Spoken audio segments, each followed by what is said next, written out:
Изключително важно е за това заболяване да бъде разпознаваемо. Тоест, лекарите, джипита, спешни центрове да имат мисълта, че има и редки болести, които са нетипични и които са трудно разпознаваеми и които трябва да бъдат диагностицирани от специалист. Много е важно хематолозите в страната, не само във водещите центрове, но навсякъде в страната, да имат предвид в диференциалната диагноза, когато постъпи пациент с ниски тромбоцити, да мислят и за някое рядко заболяване.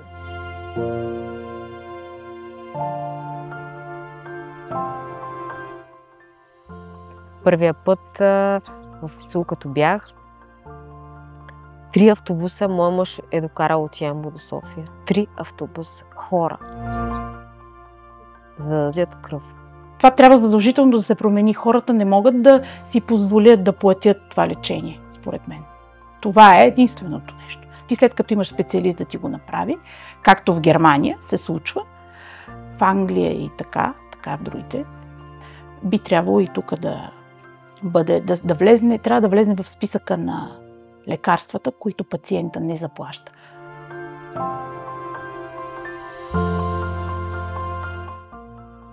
Ние много искахме да се върнем в България и да си имаме дете там.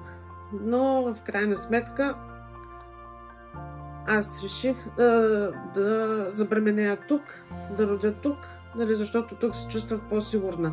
Искам да знам дали ще мога да имам дете, реално дали ще мога да родя и дали това дете ще наследи моето заболяване. Искам да имам деца.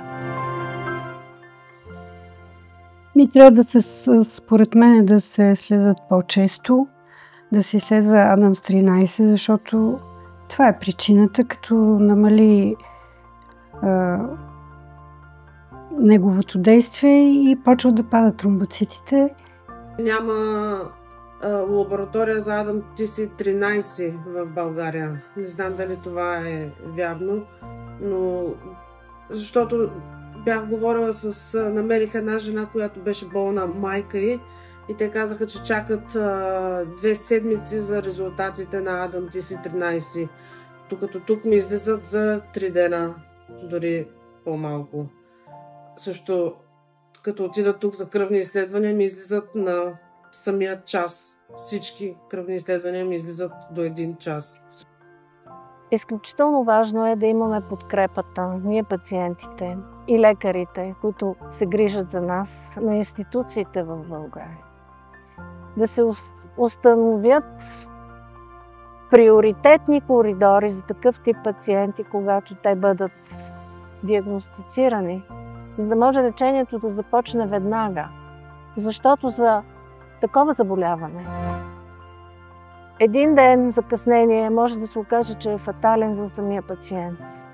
Трябва да се започне колкото е възможно по-рано лечението и колкото е възможно по-адекватно то да бъде проведено.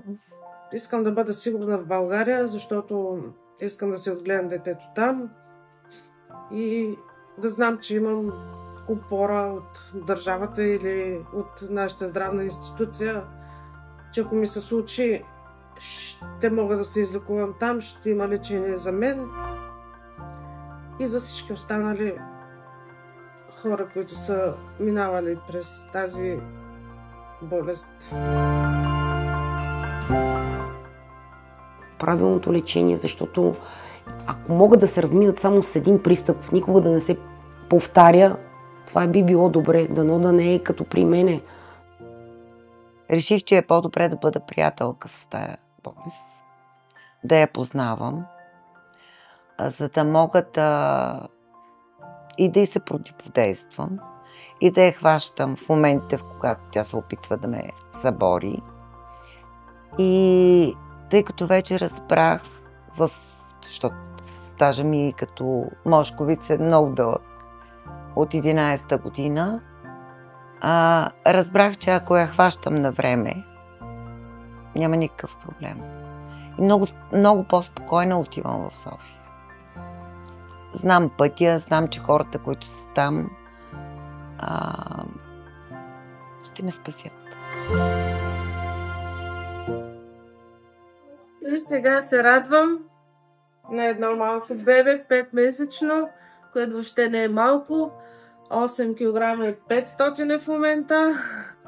Така че нека всеки да вярва, че това не е присъда. Това не е присъда, това заболяване. Това заболяване просто трябва да го приемеш. Както един диабет. Има много такива заболявания, с които просто знаеш го, че го имаш и не му се подлагаш да те подчини. Благодарна съм и на всичките си приятели, а те не са малко, на всичките родители на децата, които аз гледам, които са ми помагали в искрено даряване и морална подкрепа във всяко едно отношение. И така че живота продължава. И ние го обичаме.